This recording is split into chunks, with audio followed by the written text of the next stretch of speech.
Have you ever convinced yourself that if you could just achieve one more thing, that you would finally feel like enough? So you pour everything you've got into making it happen, and then one day you get it. Only then to realize that you spent years chasing something that was never capable of giving you what you were actually looking for. Welcome to the WTF podcast, friends. My name is Molly Smith, and I'm on a mission equipping a million people with the tools to recognize when they're in the funk, but more importantly, how to pivot out of it. By tuning in today, you have joined me on this mission, and I am so glad that you are here. My guest today is no stranger to chasing big dreams. Hard work, ambition, and discipline have carried her to incredible success more than once. First as a teacher, rising quickly to a leadership role by the age of 26, and more recently as a competitive fitness athlete. Two completely different worlds, same relentless drive. And both times, Natasha achieved exactly what she had been working towards. But both times, success came with a cost. Her physical health, her mental health, and ultimately, her sense of self. Figuring out why that cost was so high took real work, and that work taught her something life-changing. Her worth was never tied to the outcome in the first place. Today, she's an author, a podcast host, and an award-winning powerlifter, placing third at the British Nationals. She's now preparing to represent Great Britain at the World Championships this September. Please join me in welcoming Natasha Kostalas to the WTF podcast. Hi, Natasha. Hi, Molly. I'm so happy to be here. And I love the intro, by the way. Best Oh, intro good. ever. Well, it's your story. It's your story. We're just here to share it. I just love it. Well, before we get into a little bit of kind of the weeds of your story, I would love for you to tell me what an ordinary day was like for you when you were just teaching, you were in the classroom, and before everything started to unravel. Gosh, where do I begin? The day in the life of me when Natasha was a teacher was getting into work before 7:30 in the morning, not leaving for maybe 5 or 6 p.m., working 2 to 3 hours at the end of the school day, literally working 7 out of 7 days, some days 14 hours, going in to teach on a Saturday as well. It's an understatement to say that I was hardworking. It was a tough job, but I was the sort of person that I wanted to do well at my job. I wanted to do whatever was best for the kids. I wanted to be the best teacher, basically. When you're working with young people who a lot of them have like special needs or they have very, very low literacy levels, it's like I really took that on my shoulders, that I was the ultimate, responsibility for that. I guess you could say that my life was work. The reality of it was I ended up being in a very well-paid job.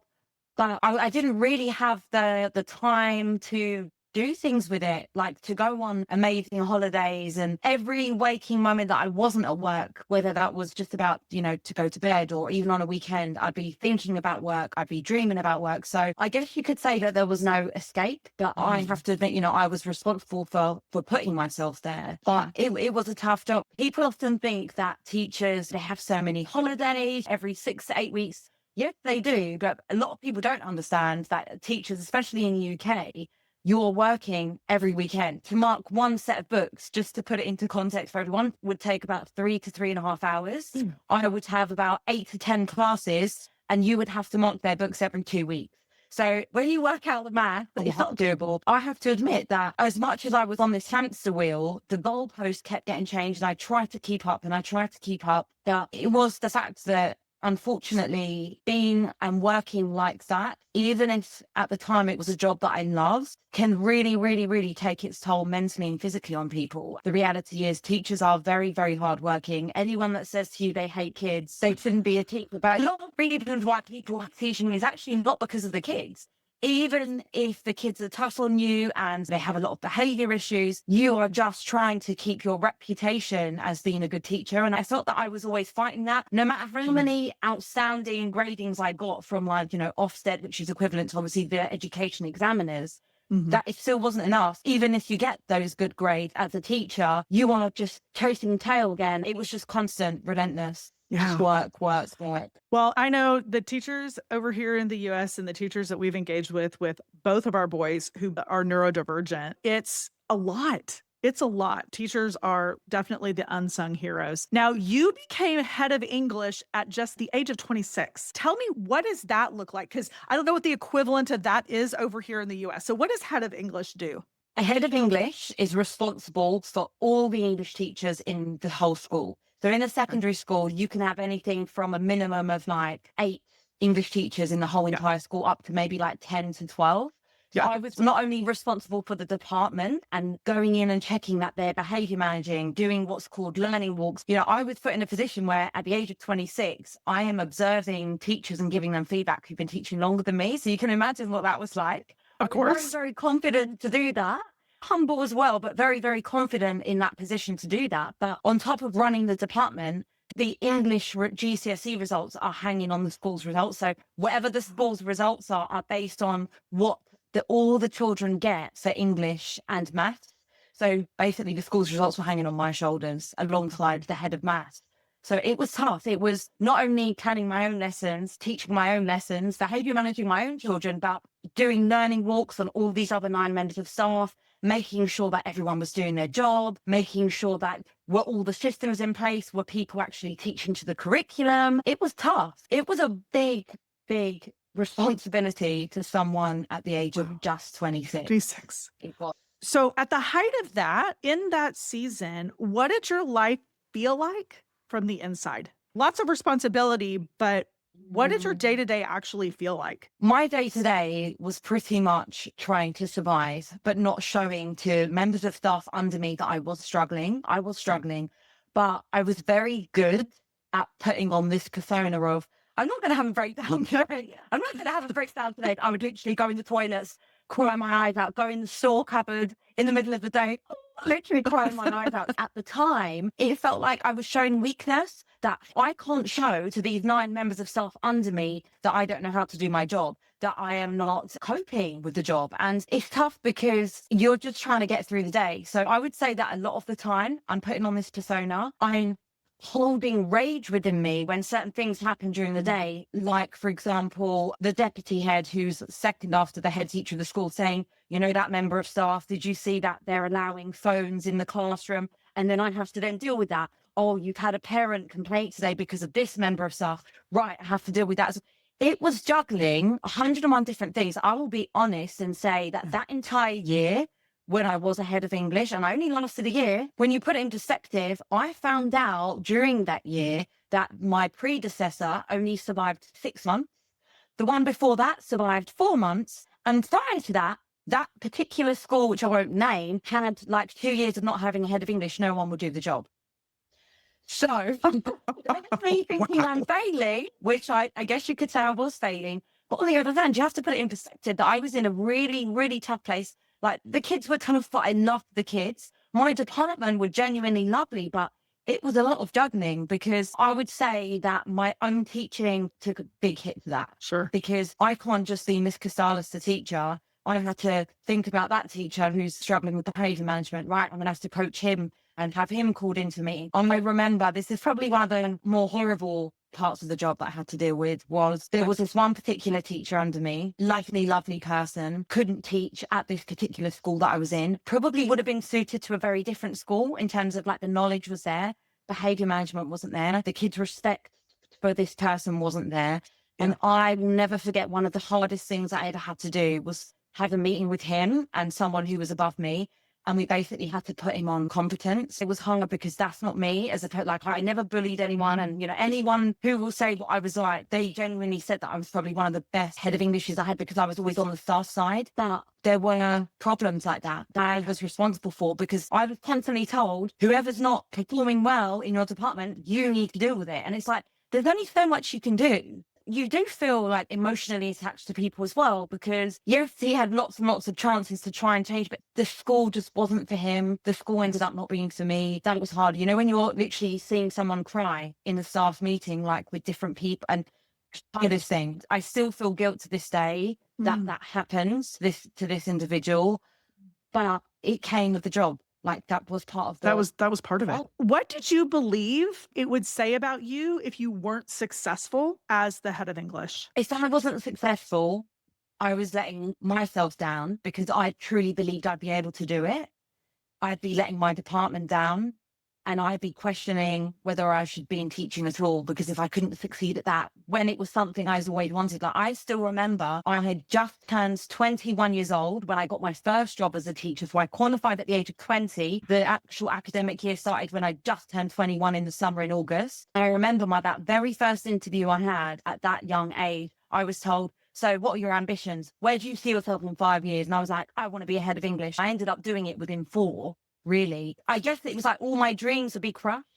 That if I had this dream for so long, but I always knew I wanted to work up the ranks. If I couldn't do it, then what does that say about me as a teacher in this profession? If I had to step down, I was a failure. Yeah. Yeah. I hated failing. I didn't want to fail. Yeah. Okay. There came a day when you couldn't keep pretending that you were okay anymore. What happened that day? Instead of an actual particular day, I would say that it was a very slow decline. So I started at this particular school in September with that head of English job. I would say within a month of the job, I was questioning whether this was for me. And only a month into the job, so by that Halloween, I was like, I don't know whether I want to stay at this school, thinking it was a school, but actually understanding it was partly the role as well, and the unrealistic expectations that are put on you. It was a slow decline. It started off with me trying to keep up. Oh, I can do this. I can work 13-hour days. I can work 14-hour days. I can work 7 days a week. I can go in and teach. So I kept changing the goalposts as well. But then when someone does that, there's that understanding that people above you can see that you're doing that. And then they're just giving you more because they're like, oh, she can handle a 14-hour day. Exactly. Do you know what I mean? And so Yes. it was a very, very slow decline. And it got to the point where the role itself, it was too much. I ended up getting really ill. I started suffering with sleep paralysis. I was getting panic attacks. I've never had panic attack in my life until that year. And I was always very adamant. I saw how ill like my mum's side of the family is. A lot of my mum's side of the family still to this day suffer with many, many mental health issues. I was always like, that's not going to be me. I'm not going to have mental health problems. It's what you control and all of this. Right. And I was genuinely driving to work and just having this thing just come over me, panicking, heart racing, feeling like I can't breathe. And I remember one particular day, probably one of the worst days, where I literally had to be off timetable. I couldn't teach the kids that day. I still went into work. I had a panic attack for the second time just driving into the car park itself. And it was embarrassing as well because it was the head teacher and the deputy head. Another member of staff saw me panicking, crying, breathing and hyperventilating. And they called the deputy head and head. And it was embarrassing because this head teacher can now see that what I've become. I've just lost it, basically. Took me off timetable. I said, I can't handle this job. That alongside with it, I ended up getting in a relationship at the same time with someone that I shouldn't have. And there was that on top of all the work stuff. I ended up just taking sporadic days off work. There were some days where I couldn't face going into work. And what's crazy is a lot of people would think that, when you take some time out of work or, you're going to try and relax at home. I couldn't. I'd become numb. Like even at home, if I was off for 2 days, I'd be wearing the same pajamas for 2 days. I would maybe only get up a few times. I wouldn't even shower for 2 days. So you can understand the level of which I'm talking about when someone's mental health declines to that extent that they cannot even look after themselves in the most basic way, personal hygiene, cooking for themselves. I had no energy and no motivation to do anything. I ended up obviously having taken a sporadic few days here and there. On the whole, I managed to survive the year, but by the May, bearing in mind I'd started in the September before that, by the May, I'd handed in my notice without a job to go to as well. And the most common comment I got from people, and they're like, you're leaving, why are you leaving, you're so good. And in my head I'm like, I'm really not good, like I'm an absolute failure. The most common phrase I got was, you're so brave, when they asked, what school are you going to? And I'd be like, I haven't got a school to go to. Bearing in mind I had bills to pay, I had rent to pay for, everything else. I wasn't financially, reliant on anyone else. I didn't have a partner at the time. So I had literally handed in my notice without even knowing if I've got a job to go to like anywhere else. That is how bad it was. And I was told, you're so brave. But I would say that year, Molly, was a very, very slow decline. A mixture of the panic attacks, the depression, the sporadic days off work, just not being myself, even becoming a recluse as well. So other than my mum and my best friend at the time calling me, I didn't see anyone. I literally go to work and come home to an empty house. And that was my life. I didn't see the joy in anything else. because it took over so much that it's all I could think about when I wasn't at work. And it took over so much that I didn't find any happiness in anything else. It's hard to Yeah. explain. Oh, That was no. basically that year. Wow. Tell me about the conversation with your brother. Yeah. Wow. The conversation that completely transformed my life forever. Okay, so I'd started the job in the September, and this was the May, just before I was actually going to hand in my notice, actually. And it was a day where I was in my pajamas, I was laying in bed crying all day. I did a lot of journaling. A lot of Oh, journaling helped me. love it. Yeah. I'd literally be lying in bed. I wouldn't care about eating anything for that day or getting a shower, but for some reason, journaling really helped get a lot of my emotions out. Yes. Yeah, it really, really helped. And this particular day, my mum was worried about me. My mum was worried about my mental health, my physical health, everything. My brother was as well. And it was a particular day where I think he did tell me that he was coming over, but I had no energy to let him in. He had his key. He let himself in. He comes up the stairs, sits at the end of my bed, and I'm just like crying, laying in my pajamas. He's like, what's happened? You could tell he had such sadness in his eyes because this wasn't me. This wasn't me. I had turned into a person that I didn't recognize, a person that I didn't realize I'd become. But because it was such a slow decline, you don't actually see how your characteristics, like your spark goes, your enthusiasm for things goes, your happiness goes. And he was very brutal. He sat at the end of my bed and he said, Tash, you can't carry on like this. You need to do something. You need to take up a hobby. He goes, I know. Why don't you come to the gym once or twice a week? I will train you. And you could tell the negative person I was at the time because my immediate reaction was weight training. What's that going to do? What's that going to achieve? How is that going to change my life? How is that going to make me happy? And he goes, you're so negative. And again, when someone is told by someone they love that they're negative, you don't believe it. And you almost feel hurt by it. I was like, I'm not negative. He's like, you are. He goes, all you're doing is going to work and coming home. What would your day look like if like you came home and then you went to the gym and then that kills like 1 or 2 hours of your day and then you can come home and go to bed and at least you're doing something. You need a hobby. I kind of just pushed his idea away, loads of barriers. No, I don't want to do that. And I said, it's not going to change anything. Left it. And whatever that conversation did to me that day, I don't even know if it was really because he said he was worried about me. I don't know why it stayed in my head. And it's almost like the seed was planted that very day. And I left it about 2 or 3 months. And after 2 or 3 months, I said to myself, yeah, do you know what? I'm so sick of this job. It's going to give me something to do. And it was more to do with, it means that it's not an extra hour at home where I'm just lying in bed crying my eyes out. I was like, I'm going to give it a go. So 2 or 3 months later, I said to him, oh, you mentioned about, you training me. I think I want to do it. And I still will never forget that first day. But it's crazy, Molly, to think that one decision genuinely changed my entire life forever. And it was so much more than everything else that came after, like the bodybuilding and the powerlifting and everything else. And it's crazy because a lot of people won't understand that sometimes one small decision can completely transform your path in life. And at the time, I didn't believe it. I just thought, this is just something that I'm really bad at and I'm just going to give it a go anyway and it will give me something to do. But it changed everything more than my body. You probably heard the phrase, like, you're one decision away from a completely different life. That decision, a lot of times that decision is something super innocuous. Like you wouldn't think that it would be a trajectory changing decision. So what surprised you the most after that very first workout with your brother? Like much in Canada. I regretted it. I couldn't walk for a week. I couldn't walk for a week because I'd never done any of these movements before. Bearing in mind, he did all the beginner movements and I actually tried to cancel my second session of the week and he was like, no.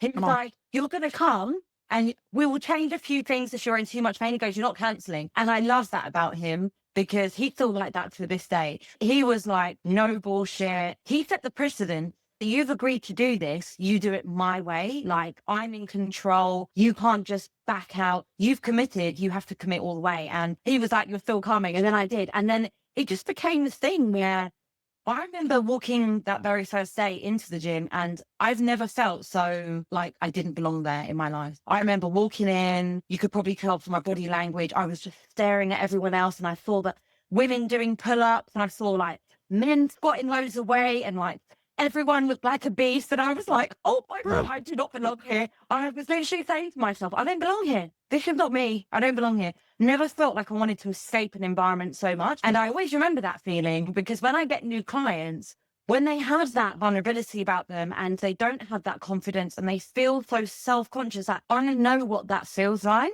Yes. And I felt like that for, I would say, months probably. And it was only really when I started to get really good at weight training that other people who were quite intermediate would comment to my brother in front of me, like, wow, who's this? Is your sister? And he's like, yeah. They're like, whoa, she's strong. That is when my confidence started to change. And it's other people's perceptions, like the people that have been in it the long haul. I was like, I'm just a little beginner who's rubbish at this. But the fact that people were giving me such compliments in an environment I did not belong, it really made me think, oh my God, I'm actually quite good. And I guess because I felt a failure in that whole year that I was teaching because I just couldn't cope, it Yeah. was so nice to have something else that wasn't to do with work that I truly started to believe that I was becoming good at. Yes. Okay. So you quickly started going more, right? Yeah. Okay. Tell us about that, because this one thing that your brother said, come and let me train you at the gym, actually snowballed into something truly amazing. So tell us about that. Yeah. Oh my gosh. So the first few weeks were hard of training. I got in the habit of this is my new routine. So no matter what happened at work, no matter how crappy the day I'd had, and I knew by 4:30, I've got to leave to go to the gym. It started off twice a week. So I made sure that that time was protected. That was the Okay. only good thing I did, is protecting that time. And it became part of a routine. I started to notice that every time I went to the gym, as the months wore on, I was feeling happy. But I was almost questioning myself, like, why am I happy? I don't deserve to be happy. It's an unusual feeling. When you've been unhappy for such a long time, you've been chronically depressed for over a year. It's Yes. like when you get that feeling again, it's a very unusual feeling. And I started to bounce through the door after the gym and I was like, oh, okay. And then there'd be a day where I hadn't cried and I'm like, I haven't cried today. Why have I not?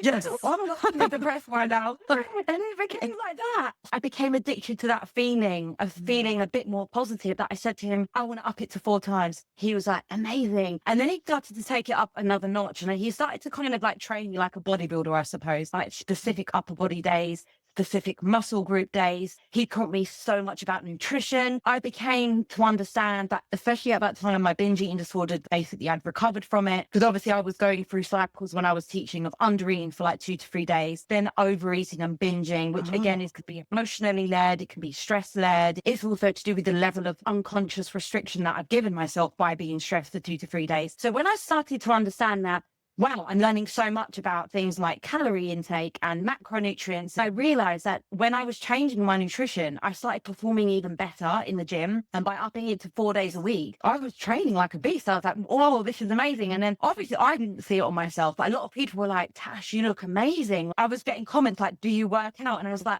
oh, yeah, I do actually. Like, when you're starting to feel so happy in yourself, and I got some confidence. And then I just started to think, this is the person that I've always been, Molly, as you know, that person that wants to be an overachiever. I don't want to just go to the gym. I want to take it another step. I want to be a bodybuilder. And I'd seen my brother compete. He's a multiple competitor. He actually became a world champion in 2019.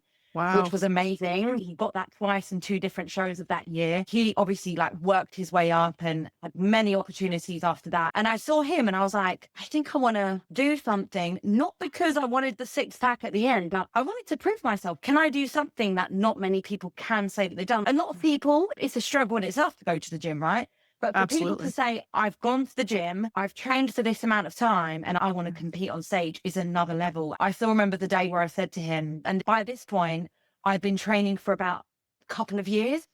So Okay. this was 2 years in now, 2 years in of being an intermediate. And I was like, I really want to compete. And his immediate reaction was, I don't want you to compete. Oh, You really? want me to compete? Yeah.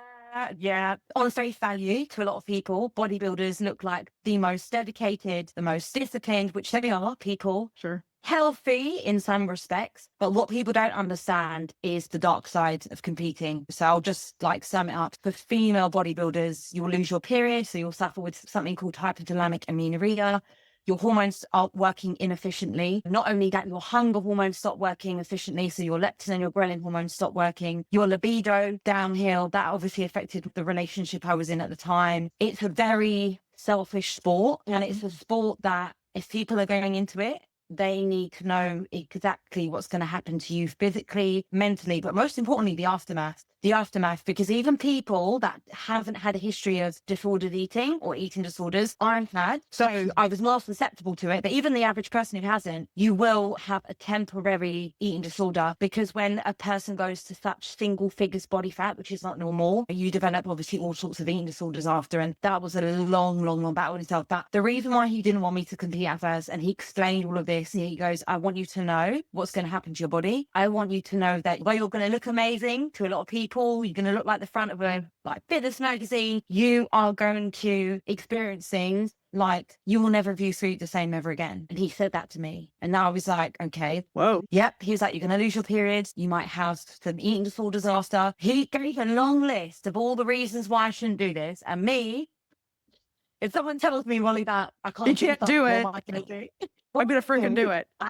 I was Yeah. the same. I was the same. I get it. I've been there. Wow. Oh my gosh. No.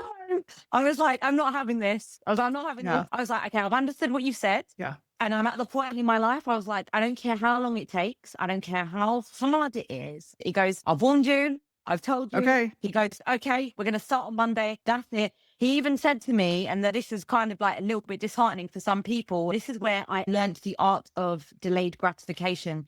He said to me, you're not going to be able to step on stage this year. You're not going to be able to step on stage next year. He was looking at me and he goes, Tash, you can't go on stage. You're going to have to seriously put in a muscle building phase. And I just thought people just dieted and went on stage. And he's like, no, you're going to have to do maybe a 2-year building phase and then cut. If people just lose weight and they go on stage, there's no muscle mass there. You're not going to place. So he's like, you're going to have to do this. You're going to have to start eating more. And I was like, yeah, cool. And then so I did this 2-year building phase.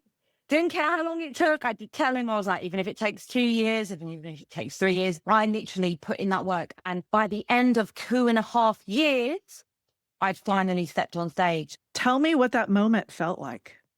Wow. It's crazy.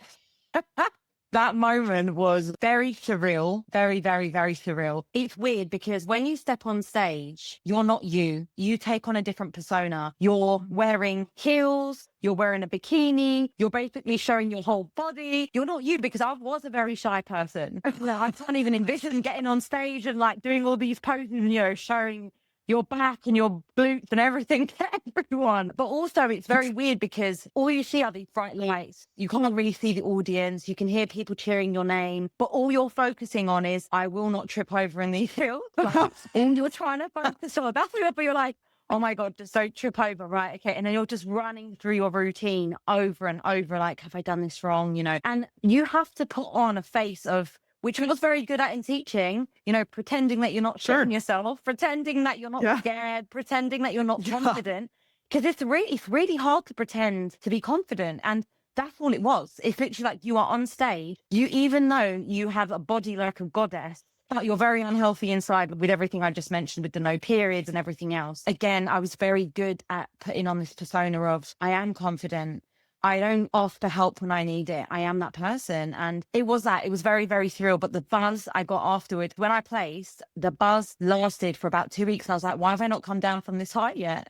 Yeah. It was crazy. And obviously I did 2 different shows, 2 weeks apart, and you're on a high. In some ways, it's great. And in some ways, when you consider the aftermath and everything that happened to me after, you hit rock bottom again. It's tough because I was someone that it took me years to get to a place where I was confident, I was positive, I loved myself again, I loved that I had a routine, and then bam, shows are over, people have forgotten you've competed, your body looks nothing like you did on stage, and that is probably the hardest pill to swallow when you're a woman, because it's rightly or wrongly, bodybuilding, as much as it's an amazing sport, it's a sport in which you are only judged on your aesthetics. And there are a whole load of problems that come after that. I'd hit rock bottom again after that. I mean, completely different scenario too. Yeah. Tell me about, what was that rock bottom like? Tell me what happened. It started off with, I was on a holiday after my last show. So I'd done 2 shows. I dieted for over 6 months now at this point, 6.5 months.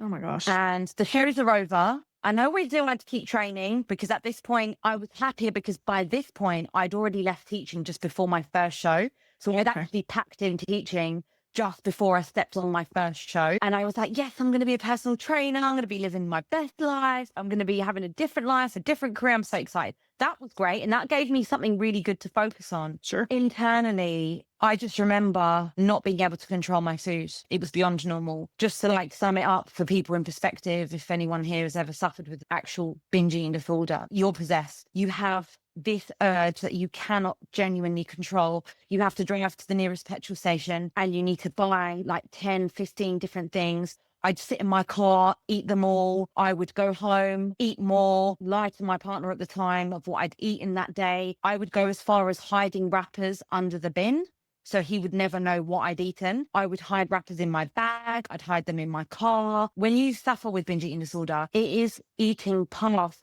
the point of literally vomiting. I never suffered with bulimia, but the way your tummy comes out, you are still eating and you're literally about to vomit. Yeah. I couldn't make myself vomit. And it's horrible to say, but sometimes I was like, I wish I was a bulimic. How terrible is that? Like, I'm suffering with an eating disorder, but I wish I had that eating disorder. I don't want that because at least the calories won't be in me. Molly, I literally put on like 35 pounds in a space of like 2-3 months. So I'd put on more than I'd even lost for bodybuilding. I'd put on everything and then some. It was so bad. I'd be like crying. It's a very secretive disorder. So my partner at the time did not understand and I didn't share it. It's a very shameful disorder, especially when you work in fitness or you've competed in bodybuilding, because you have shown the world and you've been on stage that this is my persona. I'm a disciplined, motivated, high-achieving bodybuilder. And I got to the point where I literally have this eating disorder. I've piled on 35 pounds. I don't look like I even train, let alone being a bodybuilder anymore. And then I'm eating because I'm upset with how I look. So you're eating more. You're stuck in that cycle. I would honestly say recovering from that was harder than actually prepping for a bodybuilding show, in my honest opinion, because it's such a horrible thing to live with. I stopped posting on Instagram. Everyone had seen my journey for the 2.5 years when I was on my off season, when I was cutting, this is my workout. And then I was like, I can't post on here. I'm not worthy. I had the worst imposter syndrome when I had this eating disorder whilst I was training clients, because I would more often than not drive home from a day of clients who loved me and respected me. I'd get them body transformations. I couldn't even control my food. And it was horrible because I couldn't give that idea to them. And I'd cry in the car on the way home being like, I don't even deserve to be this. How do I deserve to get these people that managed to get body transfer? I can't even do it myself anymore. It was a tough 2 years after that. Oh, Really, really tough. When you look back now, what was the common thread between you as a teacher who burned herself out and you as the athlete who pushed herself to the limit? When I think about those two stages of my life, it was that feeling of failing again, if I'm honest. It was like I failed at being ahead of English, and then I had to step down and I still worked at another 1 or 2 schools until I quit teaching altogether after 10 years of being in the job. And then it was like that the same again. It's like I found something I love, like I did with teaching, loved teaching, hated the job. Loved PTing, hated the fact that I had an eating disorder. So I'm helping other people recover from their own eating disorders and sort out their own nutrition. And I felt like I failed again. It's like, why could I not be this person that just looks like a bodybuilder all the time? And there's a lot of pressure. And because I suppose that I wasn't always in the fitness industry, I understood what it was like. You know, some people have always been in the fitness industry. I was someone that didn't come from the fitness industry, and I never realized the different types of pressures there are at being in the fitness industry. Some people will only want to sign up with people because of what they look like, not what they actually can do, you know? Right. And I think the common thread was that, again, I just felt like a failure. It's almost like I was going through a different kind of recovery altogether. So although mentally I was broken again, I did still have really good habits that were there. And I did remind myself of that. No matter how big I got, I still trained 4 days a week. I still went into work and I loved my job. And that was the difference. Although I was suffering with this binge eating disorder, I was still training my clients and loving the job. I loved the job. It felt so good to actually genuinely help people, but it was something that I've only really been able to speak about in more recent times. And obviously that's what led me to then write my book, Beyond the Barbell, as well, because I needed somewhere where people fully understood the life of a bodybuilder, that it is not the perfect life and dedicated and motivated life that they think people are. They're not the healthiest either just because a woman has a 6-pack. It made me realize that you can't always judge someone's health from their aesthetics. you know? Yes. Yes. If you could sit down with a version of yourself who believed you had to keep achieving to finally be enough, what would you tell her today? I would say, don't stop trying to fight your eating disorder. And one day it will be over. You just have to just keep at it. Because I know that there were so many times where I just felt giving up. Oh, I just give up. I'm going to be living with this my whole life and I'm never going to look fit again. And you're never going to be able to diet again. I would probably sit down with her now and say, you are amazing, and stop allowing your body aesthetics to determine your value on who you actually are and what you can do for other people. And that's exactly what I'd say. Yes. Okay. And for the person who's listening, who is chasing the next promotion, the next title, or the next goal, because that's where they believe they will feel like enough, what do you hope they'll take away from your story? I hope they take away the importance that this is not me trying to tell people don't follow your dreams, don't follow your dreams, follow your goals, but fully understand, depending on the background and the sport or whatever it is that you're going, if it is bodybuilding that you're going into, fully understand what will happen to you before you decide to do it. And I think, hindsight is a wonderful thing, but there are certain things that, when I'm coaching someone for a bodybuilding show, and I've only ever had one client that managed to succeed right to the end to actually do a few shows, and she did really well. I would just say, fully understand what can happen to your body, but keep with your dreams. Just make sure that your mental and physical health is your priority above everything else. Yes.